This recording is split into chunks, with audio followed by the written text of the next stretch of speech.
innovation is what differentiates us from the world. People, especially if you watch the news or politics enough, the dystopian nature of what looks forward is forget it. We're not in trouble. We're just getting started, right? I'm so excited. I wish I was going to live another 50 years because I love what's going to happen next, right? But, as Americans, we have this a unique privilege, and I tease my grandfather used to say America is democratic, it's capitalistic, and public education is free. Even the slow ones can make money here. It's ridiculous. And there's a little truth to that in that we're innovators by nature. Mm-hmm. And most of the people in this room are innovators by nature. But it's exhausting. So you have to take care of yourself, and you have to learn ways to nourish your intellect, take care of your health, and to give yourself a little space. Every morning I go for a 2-mile walk with my little micro recorder, and I dump ideas on there so I don't have to think about it. I just get my quiet time. And there's little things like that we each do, and you have to do that. Take care of yourself and stay healthy, because innovators are the power of the American economy.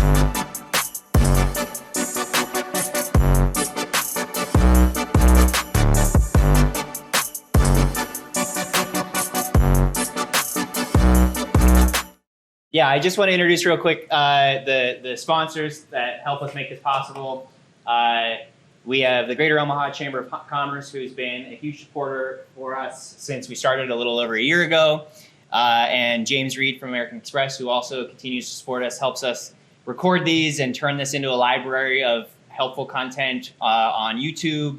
Mug News just started sharing our posts as well. So if you want to see any of the past speakers, all of that information, all of those stories are recorded, and there's all kinds of different topics that have been covered. So there's a lot that you can learn from the entrepreneurs that we've interviewed here in this room. And today we're going to add another one to it. Manny Quevedo is co-founder of multiple different companies. Most recently, I think, was Ops Compass, which you're now a board member of. Do some investing, do some community work. We'll get into a little bit of that, but let's first give Manny a round of applause and thank him for being here.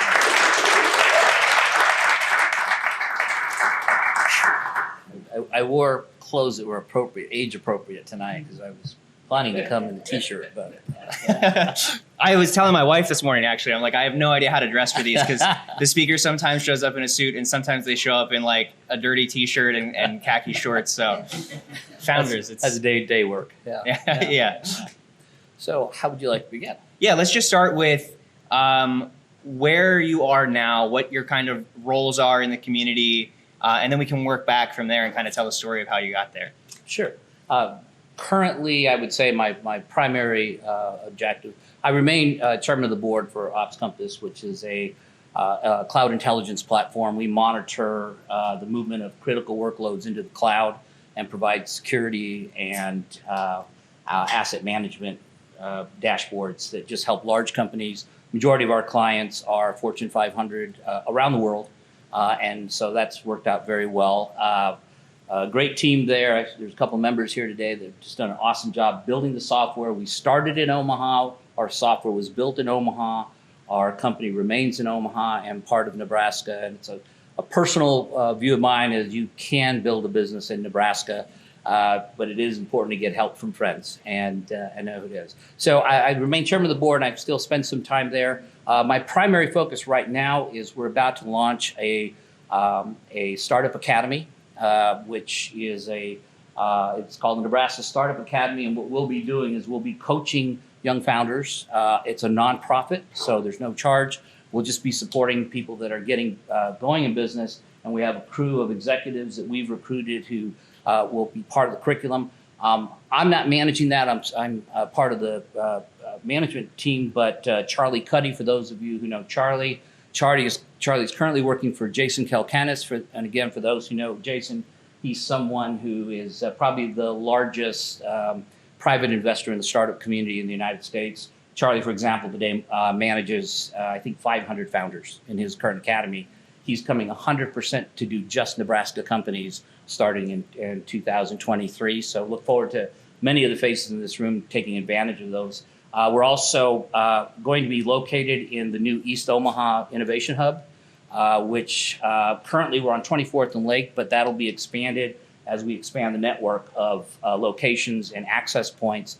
But the entire goal is just to aid founders in getting information, helping them with strategy, helping them with funding, et cetera.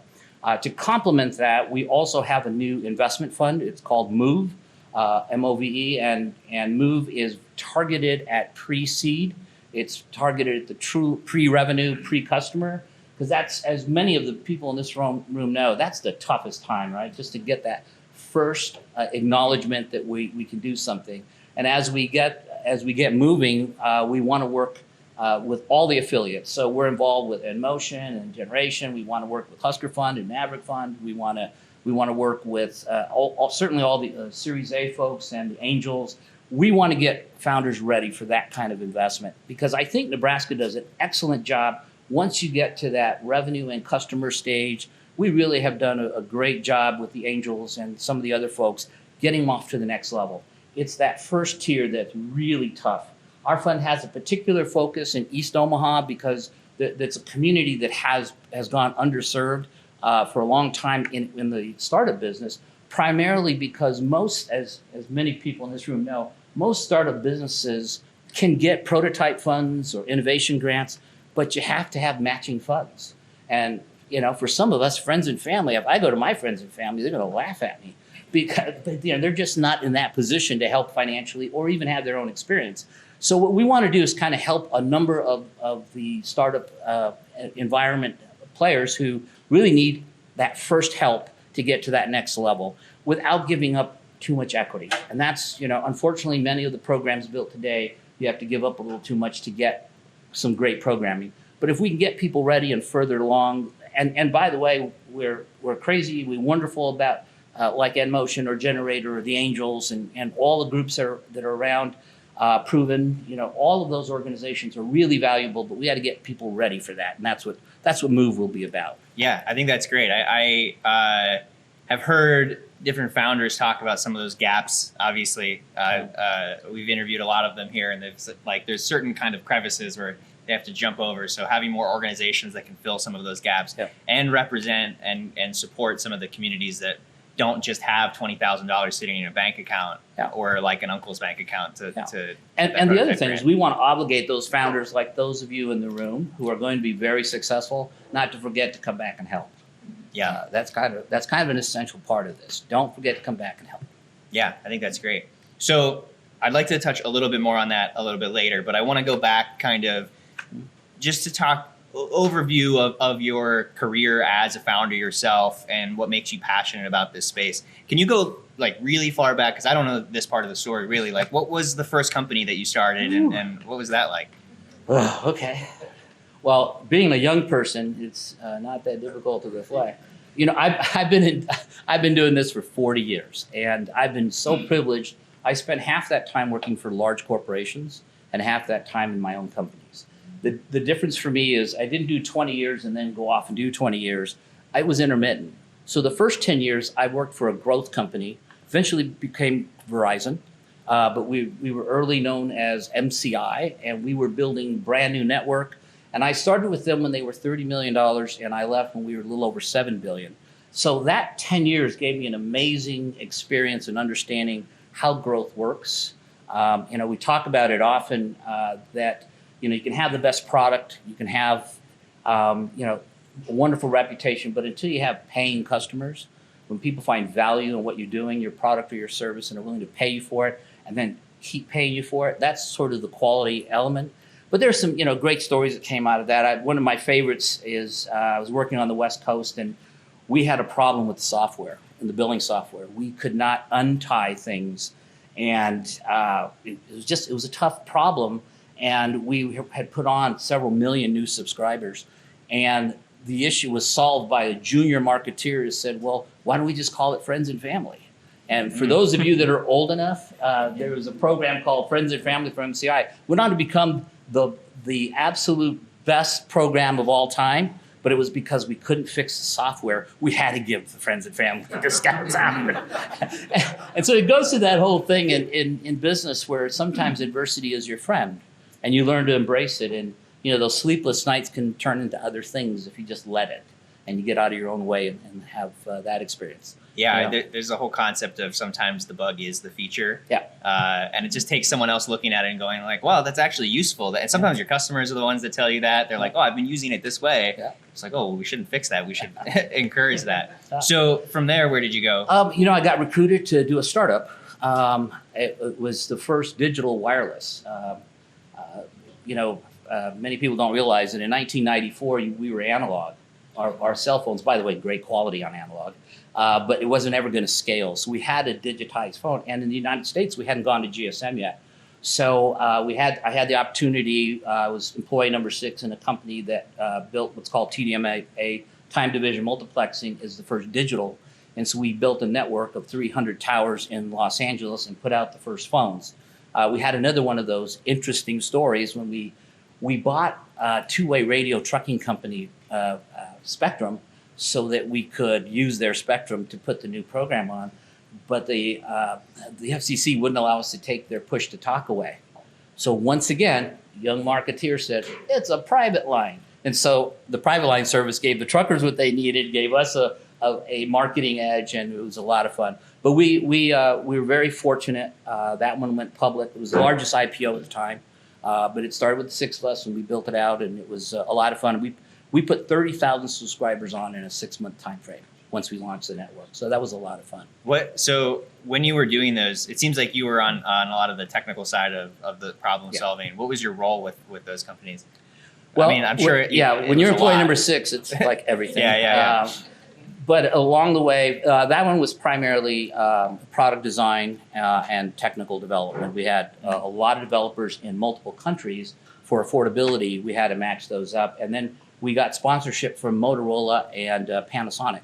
And because we had to use their teams, there was a little bit of cultural dynamic. And I ended up working in Asia multiple times in my career. But if you're familiar at all with the international marketplace, they operate a little differently. So balancing those things was one of the more interesting challenges.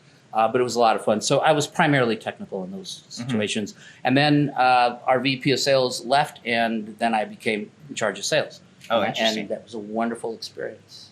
Was that your first time in a sales role, or no? The one thing that was wonderful about MCI is you had to rotate every year if you were in the executive group. So I spent a year in audit, I spent a year in finance, I spent a year in sales, a year in marketing.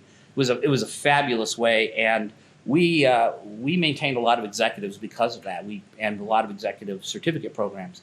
But no, it wasn't my first time, but it was the first time when I had an unforgiving audience, which were brand new investors who had expectations. And I learned the good lesson of keeping your investors informed, even if it's bad news, and making sure they know what's going on at all times.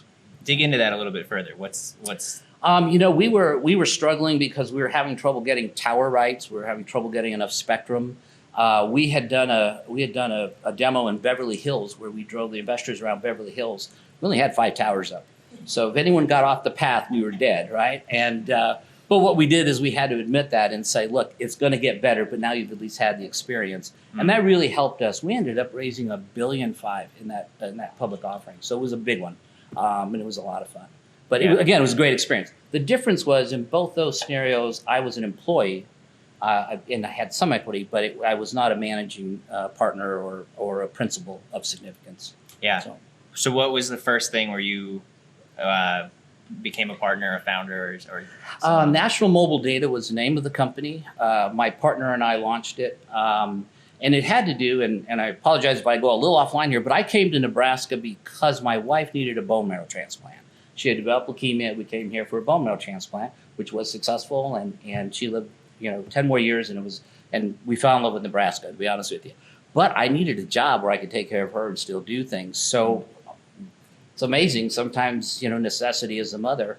And my partner and I decided we were going to go and aggregate spectrum. So we rented a Cadillac in Chicago, and we drove 10,000 miles along the eastern seaboard, and we bought every two-way radio company we could find. And then we took those certificates to the FCC and had them digitized. And then we racked that spectrum up, and we held an auction between AT&T and Sprint and a couple of other folks to buy the spectrum. And that was an 15-month total experience. It was the first time I was a principal, and I got to see a little return on investment that way. Nice. But that was a short hustle. Yeah, and so then you're in Nebraska. In Nebraska. And where do you go from there? I went back to corporate, and I spent a few years building a communications division. There was a company called Intercom that was here in Nebraska. A few of you will remember Intercom. Most people don't know it was a $7 billion company with 10,000 employees, headquartered in Omaha, Nebraska, that eventually disappeared. It was purchased by HP. But during that period of time, we built a communications division that was very profitable. And again, just ideas. We knew that voice and data, and I'll talk a little bit about megatrends. There's a book by John Nesbitt in the 70s that I read, and it really helped me. There are going to be major trends as you go along, and now we have mini trends because technology allows you to have mini trends. But we knew that voice and data was going to come together. We were going to have, because at that point in time, 80% of the budget, the technology budget, was held by the telephone folks. The people that ran the telephone system had the technology budget, and the data guys, we used to have to go beg money from the telephone people. Can you imagine that? And so it was really interesting. Well, we knew that was going to change, and that telephony was going to become a digital thing. And so we went to AT&T at the time. They eventually became Lucent, and they allowed us to build their first IP telephones, and we did it in South Sioux City, Nebraska.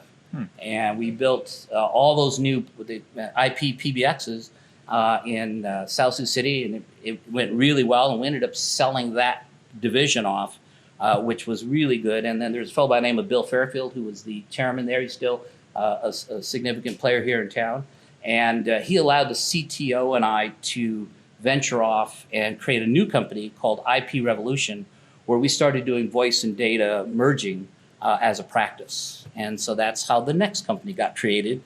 The other company was sold. We needed jobs. We created a new company helping merge voice and data. Was there what was your experience doing that in the Midwest and Nebraska? Do you feel like it was an advantage, a disadvantage, kind of didn't matter? So I'm going to make a political statement, right? Nebraska is a wonderful place. It really is. But it's just learning how to live more aggressive at the small business side. We have wonderful large companies. They're very altruistic. They help out a bunch. But we don't have a whole lot in the middle. And so what we don't have is a natural startup community, which is why it's incumbent on us to keep building that. And so, yes, it was difficult.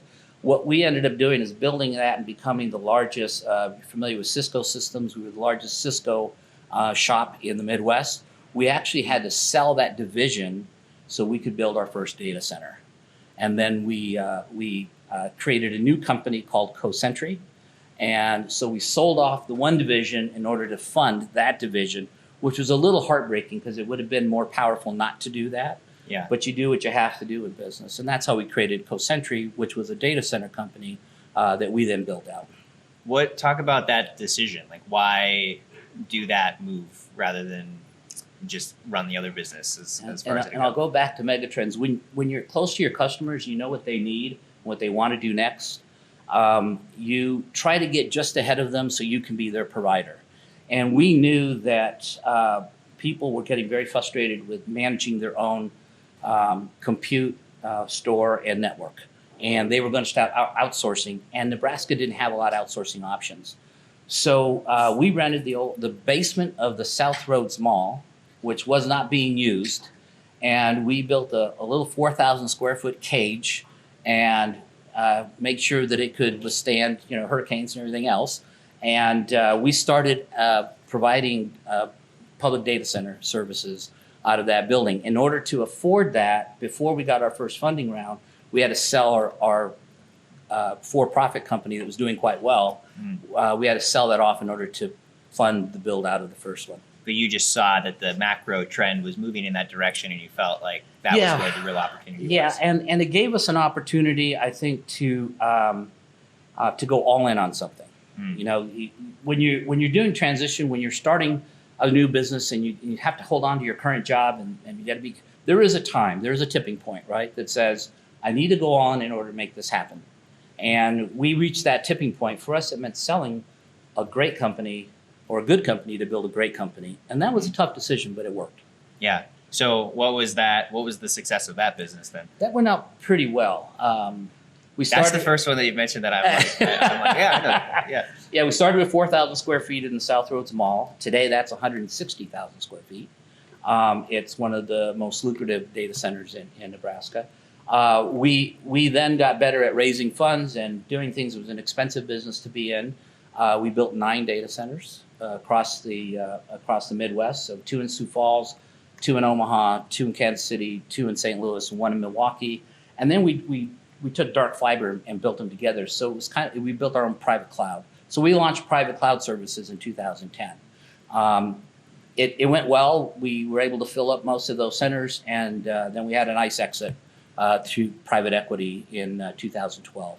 107 million, for those that are curious, was the exit in 2012. So that one went okay. Yeah.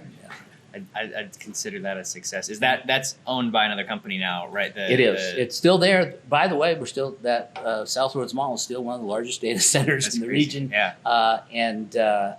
It's now owned by another private organization. Yeah. So yeah. So then after that, and there's a great one. If you ever get a chance to tour the Papillion Data Center on 84th and 370, it is one of the only true Tier 3/4s in the entire state. And it's really a beautiful data center if you want to see the cloud in action. Which one is that? It's the Papillion Data Center. Okay. Google or Nope. It's TierPoint.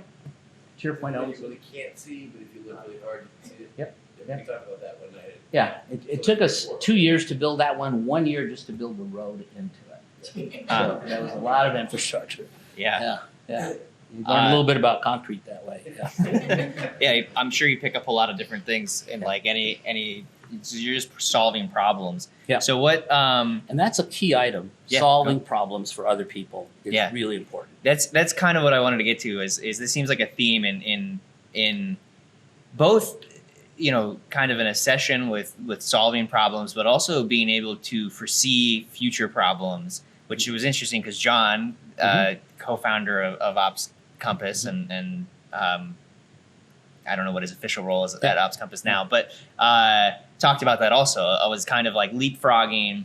There's some businesses that you're solving a problem right now, and it's like the customer is saying, I have this problem, and you're solving that. Yeah. And that's one kind of way to come up with a business idea. And then the other is to really kind of know who you want to serve and kind of looking ahead and seeing where the technology is going. You have to be technical enough to understand that. Absolutely. Can you talk to a little bit about, like, maybe is there a right time to listen to your customers versus try to predict where the market's going where they might not know it is yet? Yeah, oftentimes we have great clients, and if we sit down and just say, well, what if?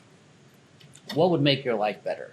And I'll use some examples of people I know in the room. I mean, Zeb is here, and Zeb is a brilliant computer scientist who's really helped us. But, moving critical workloads into the cloud, we're not going to compete with the cloud, so I don't want to have private data centers anymore. I want to use the cloud. But if everybody moved web stuff and simple stuff, but now I'm going to move my Oracle database, my critical database into the cloud.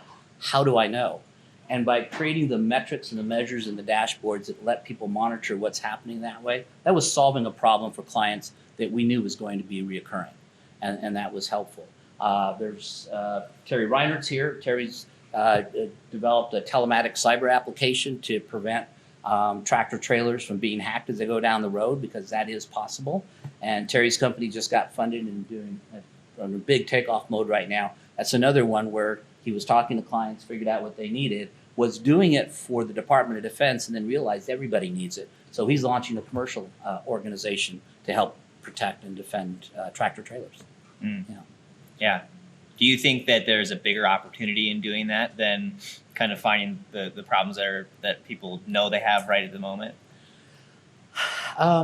Yeah, I go back to megatrends. What are the big things we need to deal with? I use a story that when we sold CoCentry, I did take some time off because I thought I was going to be a sailor. And so I moved down to St. Vincent in the Caribbean, and I learned how to sail. I grew up in the desert, so that was a big deal for me to learn to sail. But after about 6 weeks of just rolling around and realizing you're out of the know, there's a little bit, people in this room have a little bit of a problem, right? We don't like to be out of the know. We want to know what's going on, what's next, what's happening, etc. Not everybody feels that way. but you can be that guiding light for your clients. You can kind of hold up the lantern and let them see a little bit further ahead down the road, but they'll also tell you what they need and where they're going. And so, yeah, I think anticipating mega trends and then specific solutions for that. Yeah, so it's like balancing the two when you're building your business. And they have to be willing to pay for it. Sure. A lot of clients can't be will give so you- far ahead. They're like, I don't even know what that is. Yeah, we're not going to talk about those tonight.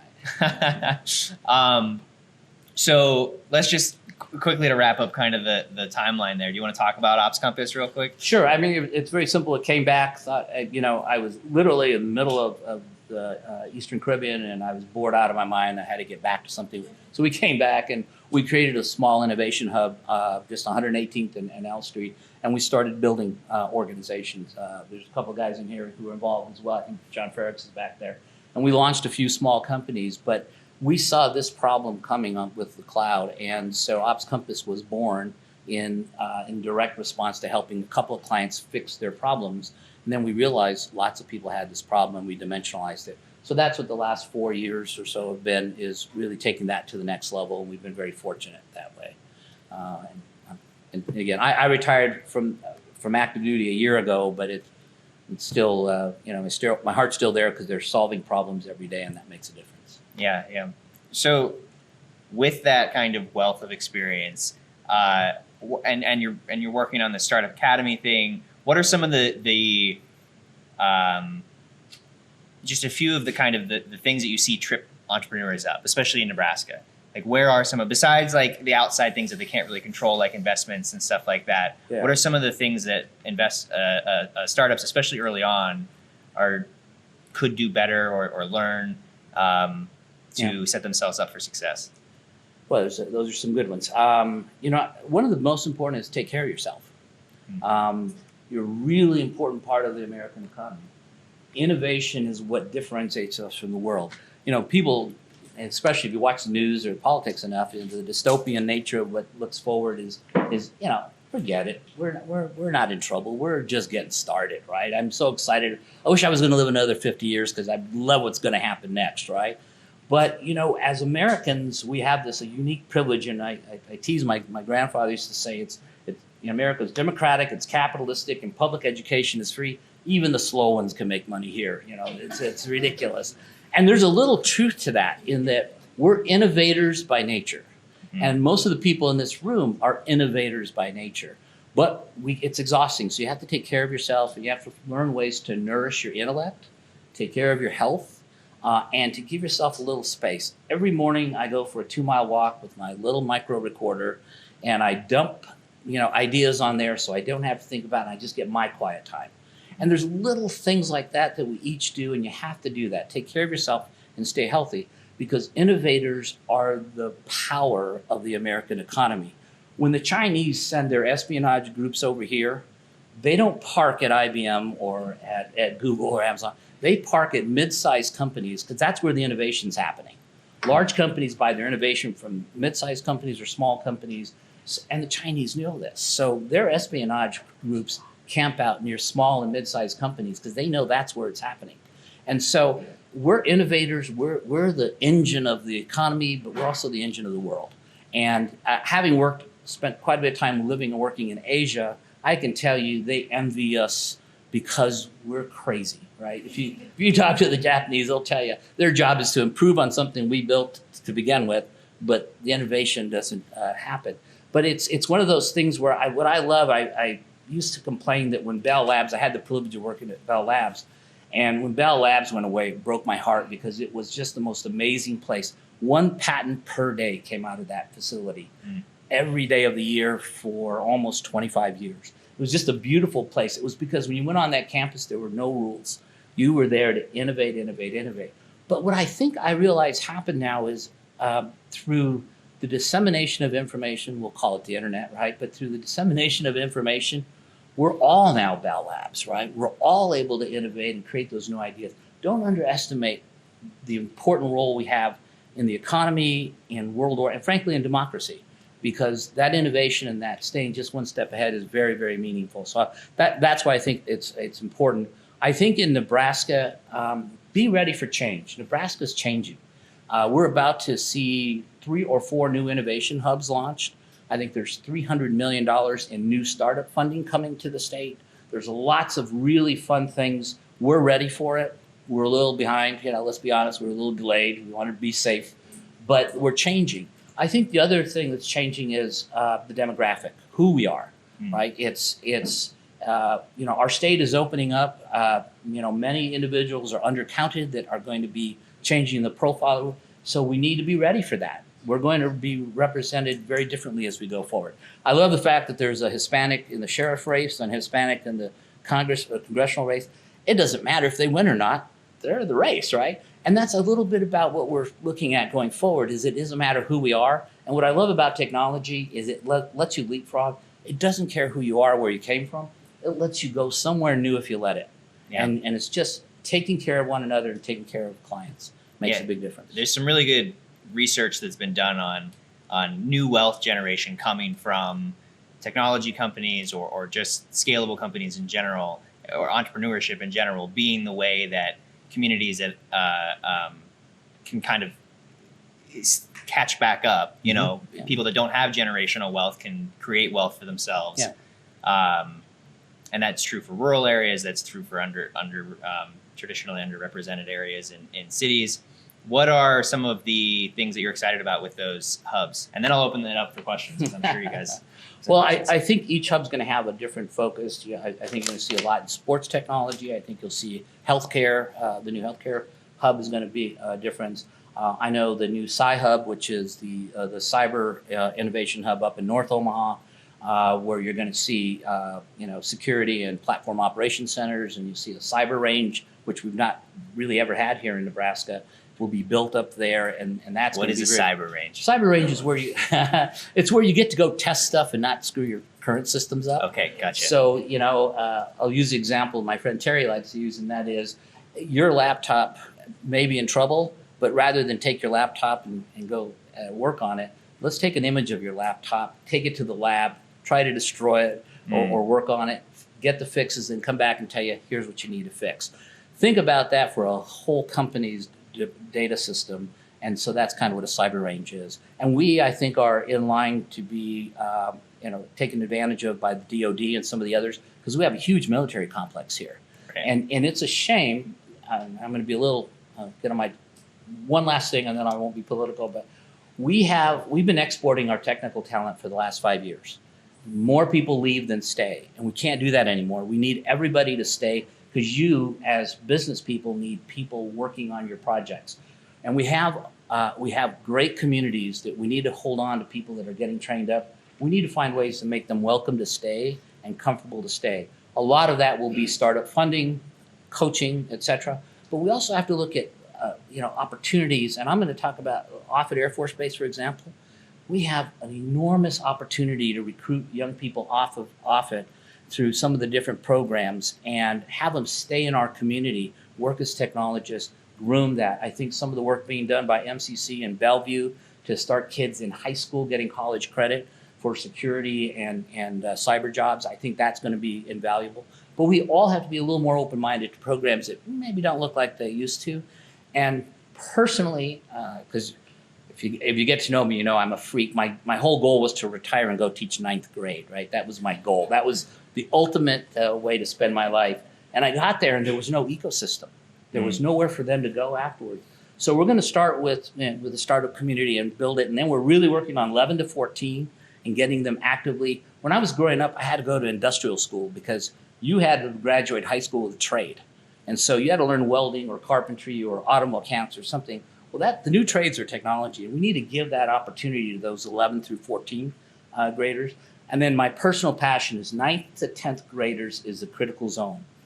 They have to have a self-image that says they can be successful and powerful, and that technology is their friend.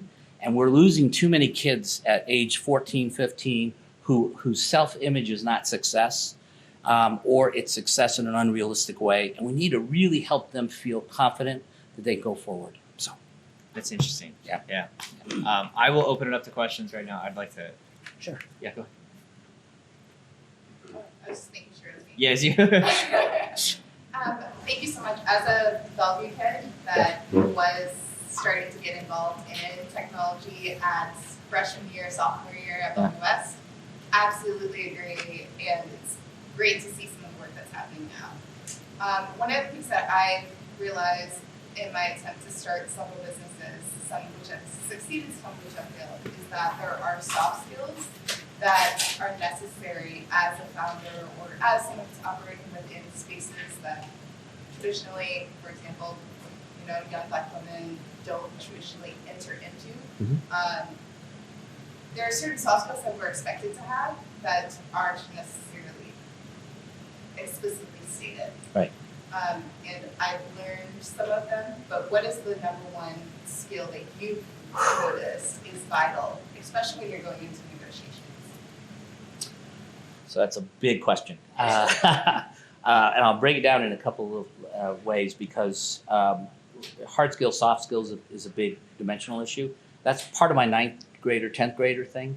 We need to just give them the self-confidence to be themselves, right? And to look at things as a building block process. But, project management skills apply to everything.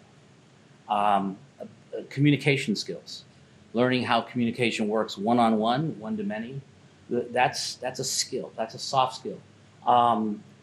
Frankly, in some of our communities, and for example, there's some really cool things going on in the indigenous community up north right now, and you're going to see some really cool stuff coming out of that. But, they've been hidden. They haven't been part of our economy. That's going to change. But part of that is how people communicate is different from one area to another. But it is finding common ground. How to find common ground and how to communicate one-to-one, one-to-many, and then know your lane, and then know how to complement yourself with people that are different. Because the most powerful thing I would say that's happened in my career is understanding how to hang out and be with different people that are different than me, see the world differently, and teach me things I wouldn't otherwise know, because we're always learning.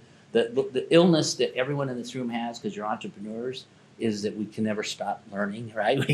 We always got to be innovating and thinking and looking forward, and yet you got to take that and you got to build something meaningful and stay with it long enough so it's meaningful, and you have to embrace failure. Right now, and I especially go back to the kid thing, we don't teach our kids how to fail and recover. That's really important stuff. So those would be the quick 3. That's good. Yes, sir. Hi. I have a question in 17 parts with 2 subsets and a weird like a tutorial, like a flash dance kind of thing. We've known each other for a while, and every time I talk to you, I'm always impressed that you could have walked away 6 times with the companies you built and sold, and you keep coming back, and you keep reinvesting your skills and finding resources to invest in this marketplace. I know that we've talked about the money that you have identified and found and built to set up some incubators for new businesses in North Omaha. It's kind of inspiring. I'm sure that half of you guys know him pretty well.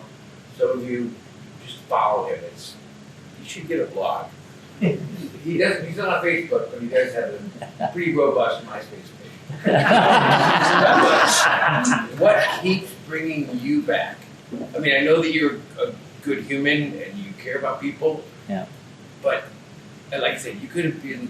We could be sending us postcards from your private island, and you don't. And you keep coming back. Yeah. And you keep reinvesting, and you keep bringing resources together to help build this community and help launch dreamers like the people in this room. Yeah. What keeps you coming back? I would say juice and true wealth. First part was what? Juice. It's exciting to work on new things. You get up in the morning excited. Yeah, it's in this room, even this evening as we were walking around talking, I learned 3 or 4 new companies, and I love the stuff. I mean, my ice cream's better than your ice cream. That's cool, man. That's cool. And Tread lightly with that. but I loved it. Or just the ideas that there's a certain juice to being able to hear new ideas, and then make something really happen. And that's the secret of the American dream, right? Is we can dream it, but then we can make it happen. So I'll call that the juice. Watching people succeed is just amazing. And then true wealth, meaning when you have enough, you need active income, and then you need active income with a little passive income, and then eventually you have enough investments that your passive income is taking care of your needs. But wealth is also what makes you joyous and what gets you up every day. And if when you see a ninth grader get lit up, that's wealth. I can feel, I've heard you share some of these stories, and I can feel it in you. Where would this group and other folks find a similar, like-minded, what's out there right now that we could meet once a month, or there's a blog, or there's a conglomerate of information where we can share successes, frustrations, questions. What's out there right now? Well, there's many things coming, first of all, but this one is pretty darn good as a place to meet and greet and engage. So strongly recommend you bring somebody to the next one, right? Because there's just good stuff going on. I think when the new innovation hubs come up, there'll be new opportunities that way. I think we're not reaching into the colleges early enough. So Maverick Fund, we were talking about earlier, if you get a chance, the UNO has its own private fund where the kids themselves are making investments. So I think there's a number of places that are coming around, but what we want to build is a network where you can go to the network and find your tribe, because everybody's a little bit different, and we're working on that. That's going to take a little bit of time, but meetups like this are extremely important for building networks. Thank you. A good question. Well, not really a question, more of a thank you, because you are very optimistic, and not to call you like older. Some people are a little more seasoned, usually are not as. I'm closer to 70 than 60, so let's call it that. Yeah. Wow, you look great. Thank you. But a lot of people are not as open-minded to just learning new ways to market.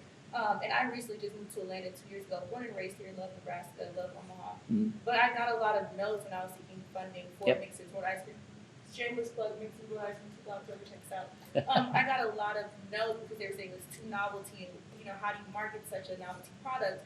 And I love to take advantage of social media, so I have over 300,000 followers that I create the demand first, and we bring them the supply later. Yeah. So what advice would you give to people who may be more seasoned to keep that open mind, so that, like you said, they can reach down to that ninth grader, they can reach down to the younger crowd, and also realize that the younger crowd can help them scale their business how do you say that? That's on two levels, right? The first is just personally find ways to nourish yourself, and that is reading business books, looking at new ideas, being involved with other organizations. The other is looking at the ecosystem you live in and how can you help, because that makes a big difference. I think Nebraska is going to go through a major change in the next 24 months because we have startup funding for the first time ever, and we're going to have multiple funds coming through. Our MOVE fund, for example, we built in a 70% failure rate, and we're not going to let that happen. But the truth of the matter is we still make money if 70% of our companies fail in the first 2 years. People don't think that way. It's important. You need to come back and help, right? When you're ready, when the time's right for you, just come back and support those kind of initiatives, because we as a state didn't invest in that part of the economy, and so we're paying for it now, which is why we lose a lot of young people. That's going to change in the next couple of years, and we're going to have lots of reasons to stay, and you'll be able to get startup funding, be able to get prototype grants, innovation grants. They need matching funds. There are now going to be 2 or 3 funds available to where you can get the matching funds to get the prototype funds. So, suddenly I've got a couple $100,000. And I apologize, Terry, because I'm going to use you. Terry's a very successful guy, so I can beat on him a little bit. But Terry just went through this fantastic idea in the cyber world, and we just figured, we're just going to put our shield out there, and we'll raise a couple $1 million really fast. Terry will tell you it was 6 months of gruel because we wanted to do it in Nebraska. If I had let him go outside of Nebraska to do it, he had done it in 30 days. Instead, it took 6 months to put it together, and it's fantastic product and great funding and good people. But that's what we have to change, is when you get yours, you got to come back and help. Yeah. And you will, I can tell. We'll do one more question. Sure. Can you compare and contrast your mindset and priorities as an investor versus a founder? Do.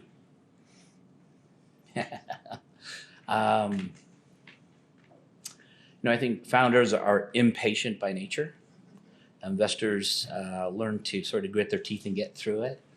I think one of the things we have to do in Nebraska is the investor community here has been hands off. I know the investors I've had have been fantastic, and at first you think that's great. They don't leave me alone. They don't require anything, but that's not the way to do it. The way to do it is to help out, help find customers, help find next funding, help be involved, et cetera. And so the active investor is really important. So I know personally I'm gonna try to be a better investor than I received as a founder, and that's a goal. But I think the difference is, as founders, we take on the entire thing. The whole weight lays on us, and that it gets heavy.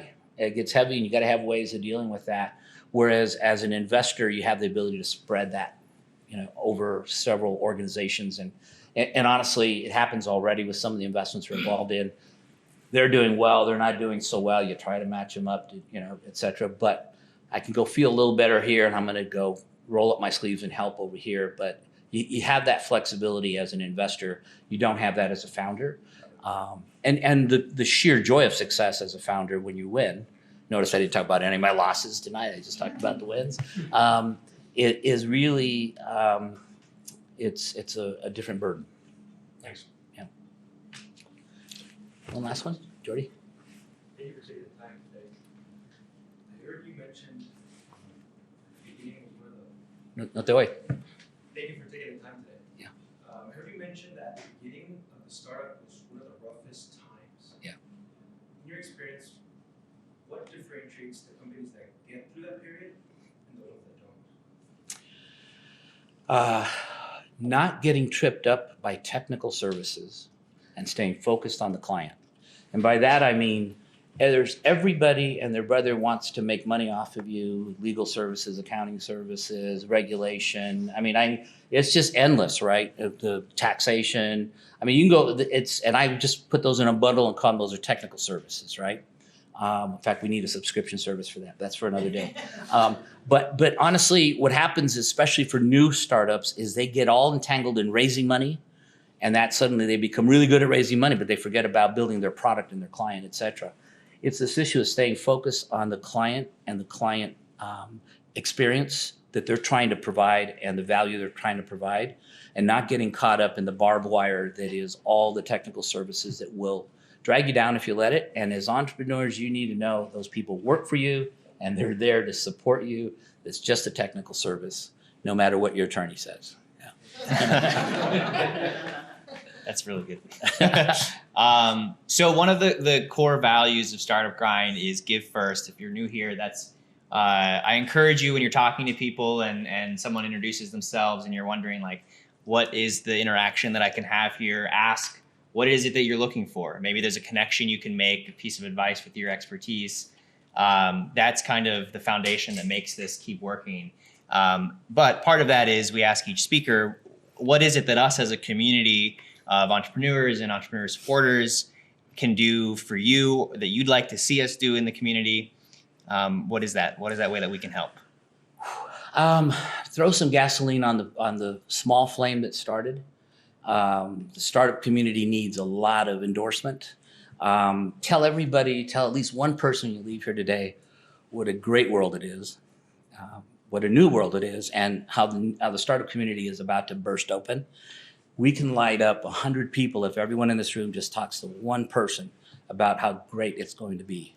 Because we have enough dystopia to pass out, and our political system right now is serving that up. Ignore them. That's not who we are. We're innovators. We see the bright sunshine, and we see problems, and we look for solutions. Absolutely. But you need to leave here and light up someone else. Just get the message out there that there is room for young people, different people, people of all ages. I had a guy approach me the other day, 50 years old, and he's going to change industries. He wants to be in technology. He has nothing to do with technology. Met with him. He's going to kill. He's going to kill it because he's on fire. He knows what he wants. Light somebody up and let them know that we're about to change. So thanks. Thank you.